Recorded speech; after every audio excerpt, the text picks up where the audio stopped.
प्यारे दोस्तों नमस्कार। मैं मोहिनी आपका स्वागत करती हूँ और आज लेकर आई हूँ मैं ऐसा एक प्रश्न जो हिंदी साहित्य के विद्यार्थियों में, चाहे वो अब टीचर ही क्यों ना हो, उनके मन में कभी ना कभी तो आया ही होगा। और वो सवाल है, काल विभाजन की आवश्यकता आखिर क्यों पड़ी।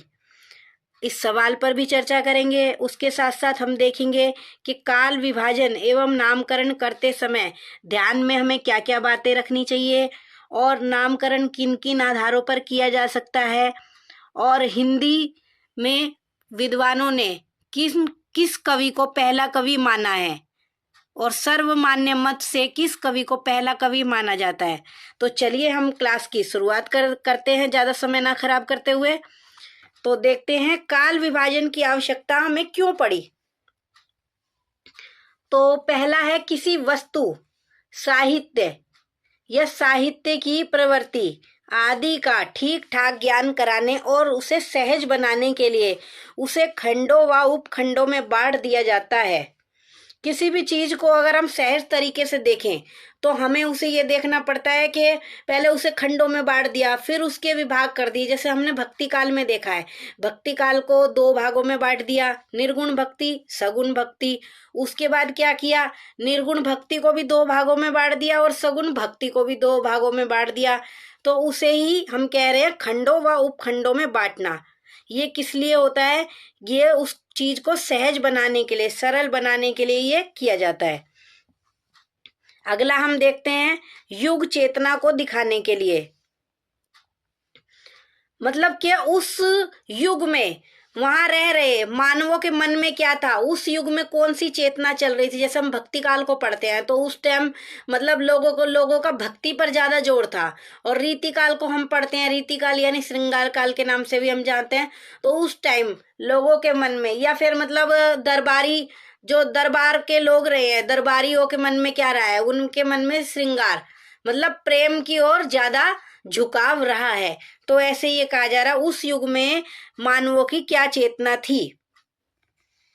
फिर है साहित्य में अंतर्निहित चेतना के क्रमिक विकास को दिखाने के लिए। अभी बात हुई थी युग चेतना की, अब बात हो रही है कि मतलब ये एक तरीके से वही बात हो रही है, साहित्य में अंतर्निहित चेतना मतलब जो चेतना है, जो चेतना उसमें समा गई है, लेकिन उस चेतना का फिर विकास कैसे हो रहा है क्रमिक। जैसे भक्ति काल है तो फिर रीति काल में गई, फिर उसके बाद राष्ट्रीयता का विकास हुआ, राष्ट्रीयता जागृत हुई, फिर भारतेंदु युग आया, द्विवेदी युग आया। ऐसे ये बात हो रही है कि यहाँ पे क्रमिक विकास को दिखाने के लिए। फिर है साहित्य की विभिन्न प्रवृत्तियों एवं दिशा परिवर्तनों का ज्ञान कराने के लिए, मतलब उसकी प्रवृत्तियां कैसे कैसे बदल रही है, किस दिशा में जा रही है। जैसे एक ही समय में हम भक्ति काल, उदाहरण के लिए भक्ति काल की बात करते हैं, जैसे भक्ति काल एक है, उसमें ही आप देखिए सगुण भक्ति भी चल रही है और निर्गुण भक्ति भी चल रही है, और उसके अंदर भी अलग अलग भक्ति चल रही है। मतलब भक्ति तो भक्ति है, अब वो सगुण है या निर्गुण, लेकिन फिर भी हमें पता होनी चाहिए कि किस किस दिशा में वहां जा रही है, कौन कौन सी वहां प्रवृत्तियां हैं। तो इसीलिए काल विभाजन की आवश्यकता पड़ी। फिर है साहित्य की परंपराओं के उत्थान पतन को दिखाने के लिए, मतलब जो परंपरा थी साहित्य में उसका उत्थान कैसे हो, मतलब उसको बढ़ावा कैसे मिला, वो ऊपर की ओर कैसे जाती गई। और पतन को दिखाने के लिए, पतन मतलब उसका धीरे धीरे समापन कैसे हो गया, कैसे दूसरा भाव जागृत हुआ, ये चीज है। फिर है अध्ययन की सुविधा के लिए, सबसे इंपॉर्टेंट तो यही है, अध्ययन यानी कि पढ़ना, उसको पढ़ना समझना, उसकी सुविधा के लिए। मतलब ऐसे एक चीज रहे तो उसकी खिचड़ी बन जाए, लेकिन अगर कोई चीज को क्रम में बांट दिया जाएगा, काल में बांट दिया जाएगा, कि उसको एक आधार दे दिया जाएगा, खंडों व उपखंडों में बांट दिया जाएगा, तो वो अध्ययन के लिए वो चीज हमारी सरल और सहज बन जाएगी। आज का ये टॉपिक ध्यान रखिए, ये डीप अंडरस्टैंडिंग वाला टॉपिक है, इस पर क्वेश्चन भी आ सकते हैं। जैसे अब हमें पता है डिस्क्रिप्टिव कर दिया है, तो लेखन वाले में तो हमें और डीप अंडरस्टैंडिंग चाहिए, क्योंकि हमें पता रहता है चीजें, लेकिन हम उसको शब्दों में पिरोने के लिए हमें शब्द भी चाहिए होते हैं, और हमें ये भी पता होना चाहिए कि हमें लिखना कैसे है। तो इसके लिए हमें ये क्लास समझने के लिए और भी ज्यादा जरूरी है। तो ये क्वेश्चन हो गया हमारा कि काल विभाजन की आवश्यकता क्यों पड़ी है। आई होप आप सबको समझ आ गया होगा। अब आगे चलते हैं। अब है काल विभाजन में आने वाली समस्याएं। अब कोई भी चीज आसानी से तो हो नहीं जाती, अब काल विभाजन किया तो उसमें आने वाली समस्याएं भी आई उसमें कुछ। अब हम देखते हैं उसके बारे में। तो पहली है, साहित्य का रुझान किसी एक तिथि की घटना नहीं है। मतलब किसी एक तिथि की घटना नहीं है, कितना लंबा वर्ष चला आ रहा है यहाँ पे, 7वीं शताब्दी से लेके, और फिर उसके बाद चलता गया, कैसे कैसे क्रम बदलता गया। तो मतलब ये समस्या ही है कि साहित्य का रुझान किसी एक तिथि की घटना ना होकर बहुत बड़ा इसमें टाइम पीरियड कवर किया जाता है, बहुत बड़ी काल अवधि इसमें आती है। फिर दूसरी यहाँ पे समस्या है संक्रांति काल को लेकर। अब ये संक्रांति काल क्या है? संक्रांति काल है, ये समय है, ये समय अगर हम विक्रमी संवत में देखें तो ये आएगा 1900 से 1925 तक का समय। ठीक है, ये विक्रमी संवत की बात हो रही है। अगर यहीं पे हम ईस्वी की बात करें तो ये टाइम पीरियड आएगा 1843 से 1868। अब ये संक्रांति काल आखिर है क्या? जब पुरानी साहित्यिक परंपराएं धीरे धीरे समाप्त हो रही थी और आधुनिक परंपराएं आ रही थी, या फिर ये कहें कि रीति काल की श्रृंगारिक प्रवृत्तियों का अंत हो गया और मतलब होने लगा धीरे धीरे, और आधुनिक चेतना, और इसी समय गद्य की भी शुरुआत हुई। मतलब पहले सारा पद्य में होता था, फिर इस समय गद्य की शुरुआत हुई और राष्ट्रीयता का भाव भी लोगों में जागृत होने लगा। मतलब धीरे धीरे इसके बाद ही तो भारतेंदु युग आया ना। तो ये युग है, फोर्ट विलियम कॉलेज की स्थापना हुई 1800 ईस्वी में, फोर्ट विलियम कॉलेज की स्थापना हुई। उसके बाद से लेके 1869 में भारतेंदु जी का युग आया। तो ये इस समय से लेके 25 वर्ष का, लगभग 25 वर्ष का, मतलब ये फोर्ट विलियम कॉलेज के बाद की स्थापना हो गई, 1800 में हो गई। उसके बाद 1843 तक तो कुछ कुछ रचनाएं लिखी जा रही थी, और 43 से लेके काउंट करें 1868 तक कोई खास रचनाएं नहीं लिखी गई। तो ये टाइम पीरियड, ये 25 वर्ष का टाइम पीरियड संक्रांति काल में गिना जाता है। मतलब इसमें कोई एक मुख्य प्रवृत्ति नहीं रही जो हम कह सके, तो ये समय संक्रांति काल में काउंट होता है। तो सबसे बड़ी काल विभाजन में समस्या जो आती है संक्रांति काल को लेकर आती है। साहित्य के इतिहास में और राजनीतिक इतिहास में अक्सर समानता नहीं होती। एक तरफ हुआ साहित्य का इतिहास और एक तरफ हुआ राजनीतिक बातें, तो इसमें अक्सर समानता नहीं होती। ये हम चाहे तो ये हम देख सकते हैं पद्मावत में। पद्मावत में कहा जाता है कि जो साहित्य में जो बताया जा रहा है कि ये कहानी चली, लेकिन वो कहानियां, वो तिथियां, वो राजनीतिक तरीके से हम देखें तो मेल ही नहीं खा रही। वो राजा का समय वो है ही नहीं, वो रानी की बात जो हो रही है उसका समय भी वो नहीं है। तो इसमें यही दिक्कत आती है कि साहित्य के इतिहास और राजनीतिक इतिहास में एक जैसी नहीं होती, तिथियां अलग अलग रहती है, मिसमैच होती है। तो ये भी एक बड़ी समस्या आती है। तो आगे चलते हैं। ये देख लिया, हमने देखा है काल विभाजन की आवश्यकता क्यों पड़ी और काल विभाजन में समस्याएं क्या आई। अब है काल विभाजन एवं नामकरण करते समय ध्यान में रखने योग्य बातें। ऐसा तो नहीं है काल विभाजन हम किसी भी आधार पे कर देंगे, हमें उसमें देखना चाहिए कि वो तार्किक है कि नहीं, मतलब उसमें वो लॉजिकल है कि नहीं, वो वैज्ञानिक है कि नहीं। हमें काफी चीजों को उससे ध्यान में रखना पड़ता है। तो चलिए देखते हैं। कालखंड का नामकरण उस कालखंड की मूल साहित्य चेतना को प्रतिबिंब कर सके, यह ध्यान रखना चाहिए। इसमें हम यहाँ पे देखते हैं शुक्ल जी ने जो परिभाषा दी थी, प्रत्येक युग का साहित्य वहां की जनता की चित्तवृत्ति का संचित प्रतिबिंब है। मतलब जैसे कहें कि मतलब शुक्ल जी अपने शब्दों में कहते हैं साहित्य समाज का दर्पण है। तो इसमें यही कह रहे हैं कि ये ध्यान रखना चाहिए कि कालखंड की मूल साहित्य चेतना को प्रतिबिंब कर सके, मतलब उसे दिखा सके। जैसे हम किसी काल का नाम सुनेंगे और हमें उसकी मूल साहित्य चेतना का एहसास ही नहीं हो रहा, आभास ही नहीं हो रहा, तो फिर वो नाम तार्किक नहीं है। दूसरा पॉइंट है विभाजन साहित्यिक प्रवृत्ति और रीतियों एवं आदर्शों की समानता के आधार पर होना चाहिए। इसमें ध्यान रखना चाहिए कि किन किन रीतियों और आदर्शों के आधार पर जो हम नाम रख रहे हैं। आगे है युगों का सीमांकन मूल प्रवृत्तियों के आरंभ और अंत के आधार पर होना चाहिए। जो नाम रखा जा रहा है, युगों का जो नाम रखा जा रहा है, मूल प्रवृत्तियों के आरंभ का भी ध्यान रखना चाहिए और अंत का भी ध्यान रखना चाहिए। उसके आधार पर ही नामकरण होना चाहिए। फिर है काल विभाजन में युग चेतना को ही महत्व देना चाहिए। मतलब उस युग में मानवों के अंदर क्या चेतना थी, कैसा वो सोचते थे, उसको इम्पोर्टेंस देनी चाहिए। आगे चलते हैं। काल विभाजन में कालक्रम एवं साहित्यिक प्रवृत्ति दोनों का ही उचित समन्वय होना चाहिए। जैसा अभी हमने एक बात का जिक्र करा था, वो था कि काल विभाजन में जो समस्याएं आई तो वो कैसे आई, वो जो मोस्ट इम्पोर्टेंट जो समस्या थी वो थी संक्रांति काल को लेकर। तो उसमें कालक्रम और साहित्यिक प्रवृत्ति मैच ही नहीं हो रही, तो वो कैसे उसका नाम रखा जाएगा। तो इस चीजों में समस्या आती है। तो वही ये बता रहे हैं कि कालक्रम एवं साहित्यिक प्रवृत्ति दोनों का उचित समन्वय होना चाहिए, यानी वो मैच होने चाहिए। फिर आगे देखते हैं। अब ये देखते हैं हम नामकरण किन किन आधारों पर किया जा सकता है। नामकरण किया जा सकता है ऐतिहासिक कालक्रम के आधार पे। ऐतिहासिक कालक्रम के आधार पर आदिकाल कह सकते हैं, मध्यकाल कह सकते हैं, आधुनिक काल कह सकते हैं। ये आधार हिंदी साहित्य में अपनाया गया है।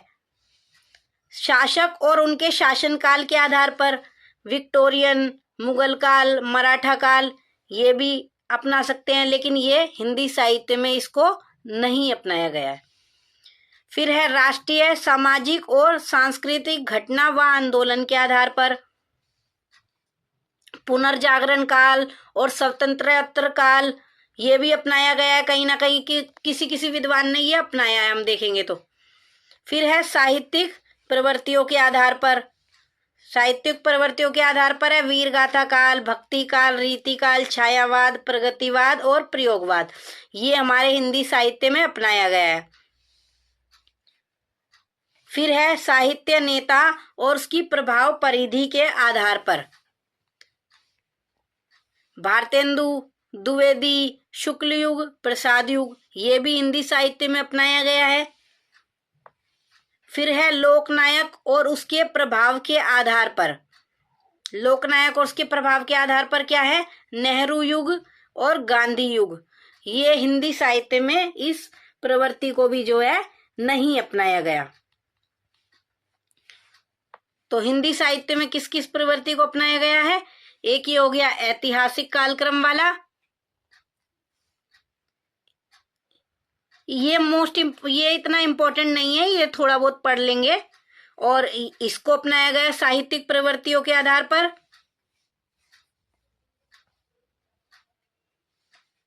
और ये भी अपनाया गया साहित्य नेता और उसकी प्रभाव परिधि के आधार पर। अब देखते हैं आदिकाल के नामकरण के आधार। आदिकाल को जो नामकरण किया उसके आधार क्या रहे, उसका बेस क्या रहा। पहला है वीर गाथा काल। आचार्य रामचंद्र शुक्ल ने साहित्य की मुख्य प्रवृत्ति वीर गाथात्मक। आदिकाल में आपको पता है वीर गाथाएं ज्यादा थी और 12 ग्रंथों के आधार पर आदिकाल का नाम वीर गाथा काल उन्होंने रखा है। आचार्य रामचंद्र शुक्ल ये बात कहते हैं। तो 12 ग्रंथ कौन कौन से हैं वो भी हम देखेंगे। युद्धों के वर्णन और रासो साहित्य के आधार पर भी यह रखा गया है। तो 12 ग्रंथ है, इंपॉर्टेंट है, ये याद रखिएगा, कहीं भी पूछ लिए जाते हैं। 12 ग्रंथ है पृथ्वीराज रासो, परमाल रासो, बीसल देव रासो, हमीर रासो। ये रासो साहित्य के आधार पर है ना, तो ये रासो वाले ही हैं। विजयपाल रासो, खुमान रासो, कीर्तिलता, कीर्ति पताका, विद्यापति की पदावली, जयचंद्र प्रकाश, जय मयंक जस चंद्रिका, अमीर खुसरो की पहेलियां और मुकरिया। तो आचार्य रामचंद्र शुक्ल ने जो वीर गाथा नाम दिया है वो इन 12 ग्रंथों के आधार पर ही दिया है, और उसमें रासो साहित्य चलता था, युद्धों का वर्णन होता था, उसी के आधार पे जो आचार्य रामचंद्र शुक्ल ने ये नाम दिया है। अगला नाम देखते हैं। अगला है सिद्ध सामंत काल।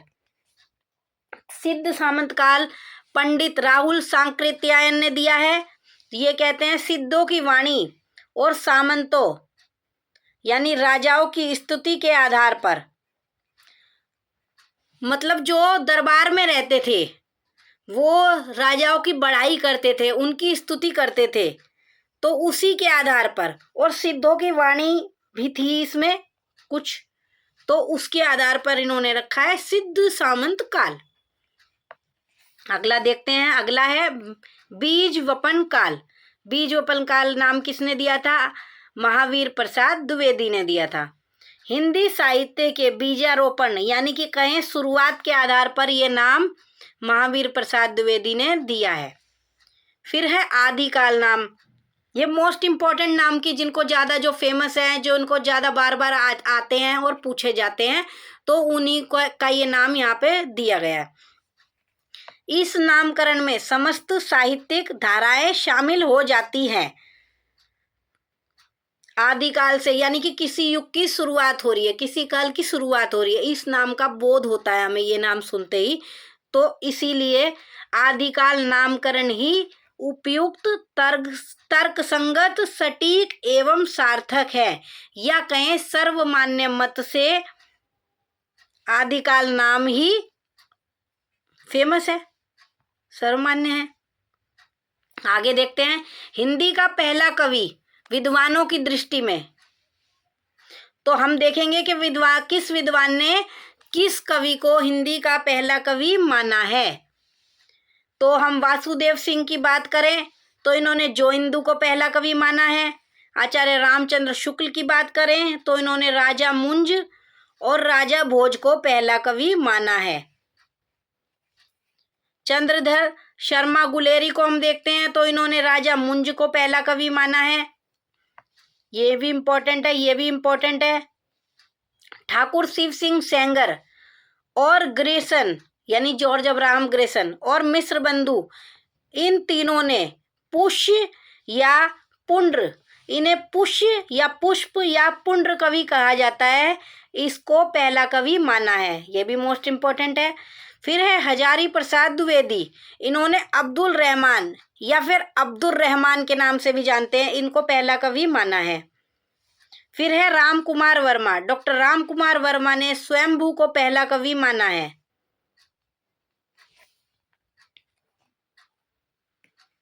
डॉक्टर बच्चन सिंह ने विद्यापति जी को पहला कवि माना है, जिनकी पदावली हम सब परिचित है, उनकी पदावली से, वो तो एनसीईआरटी में ही चालू हो जाती है। गणपति चंद्र गुप्त ने शालीभद्र सूरी को पहला कवि माना है। राहुल सांकृत्यायन और डॉक्टर नगेंद्र ने सरहपा को पहला कवि माना है। माता प्रसाद, ये भी मोस्ट इम्पोर्टेंट है, माता प्रसाद गुप्त और जयदेव सिंह ने गोरखनाथ को पहला कवि माना है। फिर बात करेंगे सर्वमान्य मत की बात करेंगे तो सरहपा पहले कवि माने जाते हैं। सरहपा के अन्य नाम सरहपाल और सरोज वज्र, ये भी ध्यान रखेंगे, इम्पोर्टेंट है, आ जाता है, ये नाम आ जाते हैं किस कवि के हैं या सरहपा के अन्य नाम इस ग्रुप में से किसके हैं, तो हमें ये याद रखना है। सर्वमान्य मत वो होता है जो अधिकतर लोग उनके मत से सहमत हो जाते हैं, क्योंकि वो तार्किक या वैज्ञानिक या कहीं फैक्ट के आधार पर रखा जाता है, तो वो सर्वमान्य, और लोग भी उससे मतलब सहमत हो जाते हैं, तो वो सर्वमान्य मत कहलाया जाता है। तो आज की क्लास में बस इतना ही।